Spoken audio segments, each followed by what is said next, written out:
I'm DJ Sixsmith. You're watching The Sit Down. We've got a great interview going on right now. Jane Seymour is here with us. Hi. How are you? Nice to meet you. Really good. Nice to meet you too. How's everything going? Excellent. Yeah? Having a good time with it all? Having a good time with this show here? Oh, yes. I love Madeline. It's just amazing, amazing opportunity to work with Chuck Lorre, who I know you know very well. CBS knows him very well. We know him very well. But, you know, he never had done sort of what they call single camera before. He'd always done, you know, 3-camera comedy. And this is more like making movies. And, oh, my gosh, it's just such great material. What do you like about his style compared to some other people you've worked with? It's so brilliantly written, and he's on the set, behind the camera, literally looking at every single minute detail of the performance, every nuance, everything. And if he has an idea or he doesn't like something, he just literally jumps out of his chair, comes right up to you, goes, do this, do that. Okay, and then, you know, and then you keep going. So he's on it. I mean, he's on the pulse of everything. He creates the whole thing. And what I really love about it is when you do something that he hadn't anticipated with the material he's written, he actually gets excited. He'll say, this is great. I didn't even think of it. He's like genuinely excited. Genuinely excited, and in front of everybody. And then you go, wow. You know, it's almost like doing live theater where someone actually laughs at your jokes or something. But, and then in my case, you know, he wrote a whole bunch more episodes for me, so I was thrilled. Awesome. Yeah. So obviously the Kominsky Method has been well received. You jump in here, brand new season. What's it like being a character jumping in where storyline's already laid out, people already know the characters? What are the challenges with that? Actually, it's an enormous privilege because I had a chance to see season 1 and see their backstory and see where they've come from. But as far as my character is concerned, she doesn't know anything about his past. So, you know, as an actress coming in, I'm playing, you know, with what I'm given. Yeah. So I'm meeting this man. I haven't seen him in 50 years. You know, I certainly didn't watch the last season of Kominsky. So, you know, it's a very well-oiled machine. As I said, Chuck's got the best people around him, best hair, makeup, everything. I mean, you know, coming up with this gray wig and this whole new look. Yeah, how did this whole thing happen here? Well, I told Chuck, you know, he looked at me and he said, you know, said, Alan's 85. Yeah, he's up there.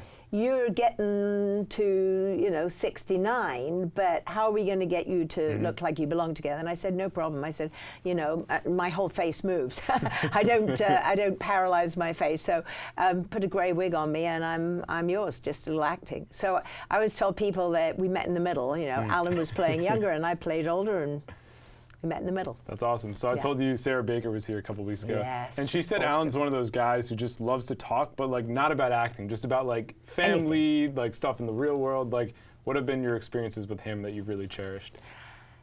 Oh, I mean, his humor has been amazing, but because he got all nervous about doing like a love scene or something with me, the cutest thing was he said, you know, could you come and have brunch with my wife Suzanne? And he said, because I want her to feel comfortable about you because I have to kiss you. And I just thought it was so charming. And then, you know, it was lovely. I sat there, had brunch with them, some old Hollywood place, you know, like it looked like a dive or somewhere, and you know, and she's saying, you know, you eat that, and I know what you eat, and you know, and you know, and they're like an old couple, and I'm just, you know, watching them, just thinking, oh my gosh, this is magic. I get to play Suzanne. That's really funny. Has that ever happened in your career that you've met with like the significant other of somebody like that? Nope. No, that's a one-off. No, that is a one-off. That has never happened before. That's really interesting. It's like he values his relationship with his wife so much that he wants to bring you in the picture and be like, hey, here's who I'm doing the scene with. Now you know my wife. At least I can rationalize it a little bit more. You know, he's a wonderful actor, but his delivery is just so spectacular, and he's just I don't know, he's just great to work with. I've always dreamt of being able to work with someone as wonderful as him, and the dream came true, and it was a delight. And we talked about everything. We never stopped talking. You know, he's just very real about the whole thing. I think he kind of really related to the experience of playing this character. And when you watch season 1, he's so miserable and grumpy all the time. And now he's got a spring in his step, you know, it's lovely. Yeah, absolutely. And it's like with this show specifically, like this chapter of people's lives has not been talked about in a significant way. No. And that's why the show's cutting through. And I'm sure it's really interesting just being a part of it. Like, why do you think it's really resonated with people? Well, because us baby boomers aren't going anywhere. We're still around, and you know, mercifully, thanks to modern medicine, we can stay alive for a little bit longer, we hope. And you know, whereas I remember looking at my parents when they were 40 or 50 and thinking, oh, they're old. Like they're really old. Like they're not going to be around for a while. I mean, you know, I'm like getting closer to 70 and I'm feeling younger than ever. That's awesome. And then, you know, I'm not the only one. There's lots of us. Yeah. You know, there are people who, you know, quit when they're 40 and that's it. But the rest of us, I think, we just kind of go with the flow and we're just happy to be alive and happy to have like a, you know, a sort of new energy. And I found love again, you know, late in my life, rather like this, you know, these characters. And I think what I love about Madeline and about the writing of the show is that you realize they loved each other 50 years ago. They've had other lives. And just because they're married a long time doesn't mean they were necessarily happy. Sure, yeah. Right? Yeah, people say, oh, you've been married 50 years, how amazing. Like, when you talk to those people, they usually go, well, you know, we had a few moments. And so now we get to see what it was that she had to deal with, or an inkling of it. And when she sees that kind of behavior manifesting in Norman's character, she goes, no, don't do that. I did that. I'm not doing it again. Not doing it again. Yeah. Unless you change. You're not going to change? Okay, bye. Isn't it amazing how people don't change after all those years? Or also how you can go through this circuitous route where you go like a totally different direction. Yeah. 50 years later, you're brought back together. Like sometimes it's just meant to be for some people, you know? I think so. I mean, absolutely. I'm still really close to people that I was involved with, in fact, married to, that I've known since I was 16, 17 years old. I was just, you know, texting one on the phone just now, and he was saying how you do. Very cool. That's very awesome. Close. We stay at one another's houses. Our, you know, our wives and everyone, significant others, we're all friends. Yeah. That's not the norm. Apparently not. Apparently not. But I feel that when you have loved someone, and you've managed to somehow move on from whatever difficulty or whatever, you know, thing happened, there was a reason for it, and I tend to remember the good stuff. Yeah. I remember there was bad stuff, but I just go, you know what, I don't want to spend my life thinking about that. And you don't want to be bitter your whole life. And I don't want either, to be bitter, you know? and you know, and this happens to be the father of my children. That too is important. It's important. I don't want them to hate their father. Right, and you want your kids to just feel as though things are still cool. So exactly, that's an important thing. So that's awesome. Advice from Seymour. Yeah, there you go. So when I think about the show, obviously Michael Douglas will be somebody I think about. You've crossed paths with him over, you know, your long career in Hollywood. What do you like about working with him? What sticks out to you about him specifically? I've loved everything Michael's done. I just think What are your favorites? Oh gosh, well, I suppose War of the Roses. I mean, I'm trying to remember all the names. Wall Street. Wall Street, yeah. I mean, he was it. Yeah, he was the guy. He was the guy. For a long time, yeah. Yeah, and I knew him socially a little bit, and I'd kind of look at him like in awe of like, oh my God, there's a movie star that lives near us. Right. And we'd go to the odd birthday party for his son Cameron, and my kids were similar age. So I kind of vaguely knew him, didn't know him terribly well. Well, we always got along really well. I've always found him very sexy and kind of, he's cool and he's smart, and he's more than just an actor, you know. He's a producer, and he's a brilliant guy. So and he's been through, you know, major health issues. So I just have an enormous amount of respect for him.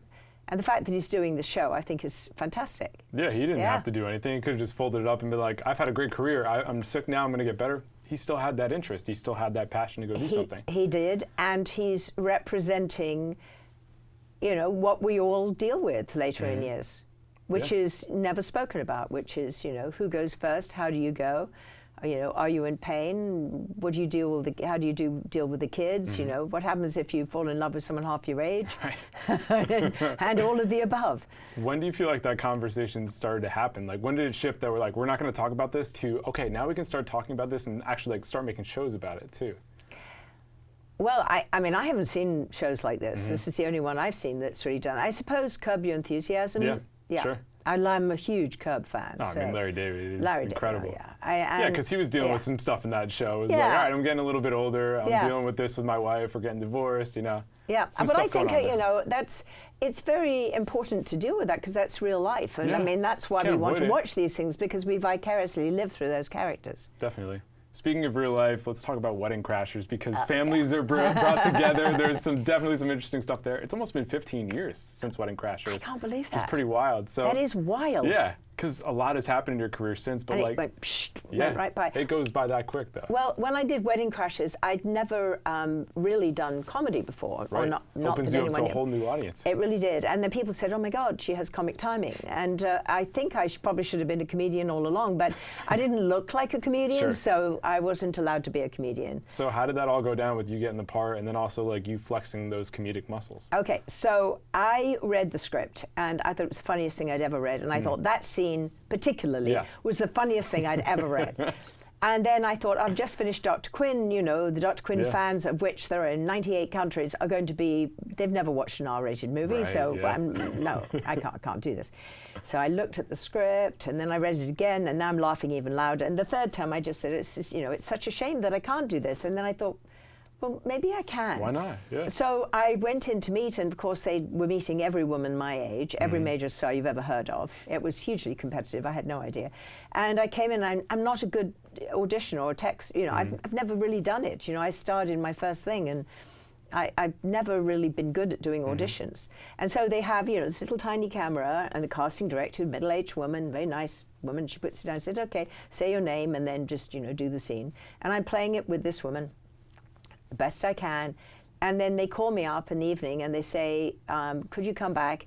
And the director said, could you come back and like up the sexuality a little bit? And I said, well, I said, you know, nothing personal, but it's a little difficult to do it with another woman of my age. Sure, yeah. If there's a guy here, yeah, it would certainly help. So I go back, and they bring in the hottest guy, hottest guy, and he's like tall, and he's amazing, and I'm looking at him, and I'm thinking, okay, this has to be illegal now. What do I do?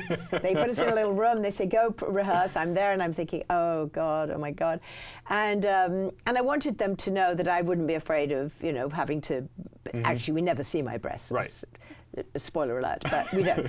But actually, like going through that scene, you were fine. So I was wearing like a lace blouse with a bra on, so I did it. Anyway, I did this whole thing, and I guess it went pretty well, but I didn't really know. And off I went, and then I found out that I had the part, and I was beyond thrilled. And you did it with Owen Wilson. And did it with Owen Wilson, and of course Vince Vaughn was teasing Owen the whole time, saying, "Are you ready to see more of Seymour?" And I just said, "Vince, you really think that is the first time I've heard that?" Definitely joke? not the first time you've heard that. No. So yeah, and Owen, you know, he's just very tentative. Right, he's trying to find his way in that scene. So in that scene, I'm sure you've heard this before, but they close the set off, right? So it's just us and the DP, everyone's behind a curtain somewhere. So it's just me and Owen. And Owen goes and we do the scene, and he has to put his hands on my breast, and he puts his hands like that. Yeah. No, he's not like this. And as David Dobkin, the director, came out and said, Owen, great, really, just great. But do you think you could relax your fingers a little bit? And he looks up at me, and I'm looking at him like this, and I'm going, okay. I said, this character, Kitty Cat, she just asked you to do this, so that's fine. But Jane Seymour, maybe not, but right now I'm Kitty Cat, so we're good, we're all good. Okay, he goes, the next time he goes, so Dobkin comes out and says, okay, that's much better, but could you, that fingers are open now, could they just. Oh my gosh. So we did it like 3-4 times, and so he went, and you're just hanging out there like, come on, Owen. And then he whispered to me, and it wasn't in the script, he said, you know, when we finished the scene, when you leave, just turn around and say pervert. Which, of course, I think made the whole scene, yeah. So that was added in there. So wow. that was in there, yeah. That's he incredible. added that. That's really cool. So when do you feel like that movie became a hit? Like, was it right away, or was it a little while afterwards? Well, I mean, I knew when we did the scene, you know, that it worked really, really well. But when I saw the whole movie, it's a small role, but I just felt it was like an amazing moment that was never going to be forgotten. And sure enough, it wasn't. And they weren't even going to really have me do very much publicity, you know, because I was just a smaller role. Right. And then they were going to have a premiere in England, and they weren't going to have me be there. And I kept thinking, this is really stupid, because Isla Fisher and I are both English. Yeah. Well, she's Aussie or whatever, but you know, we should probably be there. I would think so. I flew myself out there because my family wanted to go and see the premiere. And when I came out there, of course, the British press went completely nuts. And I think they kind of looked at me like, oh, they know you in England. Like, duh. Like, yeah, duh. Yeah. Do you know who I am? Do you know what I've done before? Actually, this was the best part about getting the part was that David Dobkin and not Peter the other, but the other, I can't remember the other producer, they were young.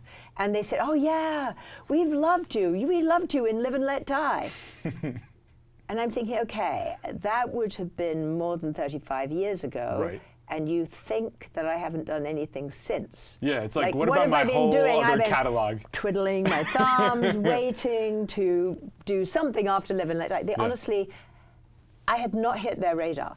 So when they hired me to do this, they didn't know what would happen. The funny element of having been Dr. Quinn to being Kitty Cat. So they totally missed the whole Dr. Quinn Kitty Cat thing. Missed that whole Dr. Quinn Kitty Cat thing. They just thought, oh, well, you know, it's a funny scene. They had no idea. That's why the context is so key, because like you killed it in that role, but where you were coming from, it just makes it so much more significant. I absolutely agree. And I think the really funniest part is that they had no idea. Wow. Yeah. I think people love to put actors in boxes, right? So it's like, when you became famous, they think of you in one way, and then stuff recently, like, how do you deal with that? Like, do you like when people bring up specific things, or do you want people to consider the full body of work? How do you think of it? Well, I've been very fortunate because I've always, you know, changed it up. So if you think about it, I did the Bond film, then I never did anything remotely like it. I think I did Sinbad. And that was intentional to make sure not to do something like that? No, I just wanted a job. I just wanted a job. And then I did a lot of costume drama, a lot. And then I was kind of known as Queen of the Miniseries because I had a baby and I didn't want to travel too much, and they made all these miniseries. And then, of course, I did travel. I took her with. But I did tons and tons of miniseries, but they're always different characters. And then, you know, I would either play the virgin or the hot lady or the victim. When they realized I could cry, I played a lot of victim. Yeah, you got the victim one, Got victim. And then I thought I'll change it up and play the murderer, so I played a few murderers. And then comedy, and now, you know, aging. Yeah. Is there anything you haven't played yet that you still want to do? Oh, tons. Yeah, tons. give me a couple. Well, I have a really, really cool project I'm doing next year, but they haven't announced it yet. Can't talk about it, but it's totally different from what you've done. Oh my God, so different. Wow. And I'm very excited about it. That's and awesome. I will be playing a major age range too. So I'm very excited about that. I'm going to be shooting that in Europe, and I'm also, you know, I'm not going to play with this stuff. Yeah, just take it out. But why don't we talk about it real quick? All right. So when I'm not acting, I paint, and then I design things. And so I made this because I just thought, oh, it's fall. It's time to wear something. Very cool. How long does something like that take? The actual watercolor took me about 2 hours, and then I had it printed. How long have you been doing watercolor? I've been doing art all my life, but properly for the last 28 years. I show in galleries and museums, and I design jewelry, obviously, open hearts, and sculptures, and have art shows and design fabrics and all kinds of things. So art has just always spoken to you then? Art has always been a very big part of my life, and I also travel a great deal, so I get inspired. I go to galleries, and you know, I was just in Florence and Venice, and you come back, you see those colors, and then you see these colors, you want to get going right away. So I get going right away, and I get the colors out. I remember what I saw, and I don't know what I'm going to do with them, but those colors have impacted my life. So that's awesome. You've had a lot of people that have impacted your life too, and two people I can think about right now. Johnny Cash and June Carter Cash. Oh, yes. When you think about them, I mean, they were a significant part of your kids' lives, too. What do you think about all these years later when you think of them? Well, you know, I met them on Dr. Quinn, and we immediately hit it off. And Johnny wasn't feeling well at the time. He was in a lot of pain. Yeah. And James Keach, who I was then married to, directed that episode. And I also made friends with June, and they came to us and they said, you know, we don't trust anyone. We only trust you, and someone's going to make a story of our lives, and they don't really know what happened, and we trust you. Will you make it? So we made Walk the Line. Oh, wow. And then, of course, at the end, Jim Mangold and Kathy Conrad, you know, ended up directing and producing. But we worked on it for 11 years, and we did the original script by Gil Dennis. And they became very, very close friends, so much so that we would stay with them in Jamaica, and we stayed with them in Hendersonville. And then when we had twins, they insisted on being godparents to Johnny. That's amazing. So Johnny Keach and Johnny Cash. And Johnny Keach lives in Nashville right now, and he's writing and performing his own rock music. So that's amazing. Who knew? It was like a 4.5 pound, you know, almost died twice twin. And the other one was Christopher Reeve's godson. and he plays piano like Christopher Reeve, and he's tall, and he's and he just came to the Summer in Time weekend just last weekend and put on Christopher's actual waistcoat. And seriously? Yep, wow. and a hat and everything, and you know, it was uncanny. That's amazing how that goes sometimes. You name somebody after someone, and then all of a sudden they become that person in a sense. It's like their spirit kind of dwells in them. Yeah, I think so. But Johnny and Juno, it was just magic. And we were doing the research, and you know, Johnny would tell James things that June didn't know, and then June would come to me and say, "Oh, Gene, you know, don't you go telling Johnny this, because he don't know anything about this, you know." And she'd start telling me stories about Elvis, whatever, and, and then we go to bed at night, James and I, and I'd say, "Oh my God, how was your evening?" He said, "Johnny told me stuff, you have no idea." And then I say, "June told me stuff, you have no idea." I said, "But we can't." Pause. And then we would share with one another, but we you know, honored them. It was never put in the movie, but there's an indication of some of the things that we knew. Okay. But there could have been some more stuff there, because you had all the personal experience and the intimate details. Yes. Yeah. I mean, I will never forget, a week before June died, Johnny was yet again in intensive care, and we used to come up and visit all the time, and we had our own room, basically, in that beautiful house. And she said, "Why don't we all put on our PJs and we'll watch a movie?" So we went upstairs and we watched Cabaret or something. I can't remember what we watched, but they had a giant bed, but it had obviously once been an Elizabethan bed, you know, the poles and things. And Carlene was in bed, then June, then me, and James. And in Johnny and June's bedroom, looking at every guitar and every piece of memorabilia that ever mattered to her. And at one point she turned to me and she said, "Jane, I want to give you something." And I said, "Well, why, June?" I said, "No, I want to give you something of mine." And I said, "Well, you've already given me everything you could ever give." And she said, "I did? What did I give you?" And I said, "Your love." And she said, "You're right, I did." So that's what happened. I could have been given any kind of thing in the room. That's a beautiful story. But you know what? I did. I had her love. And I will always treasure the time we spent with them, and of course their son John Carter, who I still see, and he's a big fan of Johnny Keach's music. So like the story continues. We started talking about love. We end with love. I think that's a perfect place to leave it. Jane, really nice to meet you. Thank you. You too. Thanks so much. Check her out. Season 2 of the Kominsky Method. For Jane, I'm DJ. See you next time here on The Sit Down.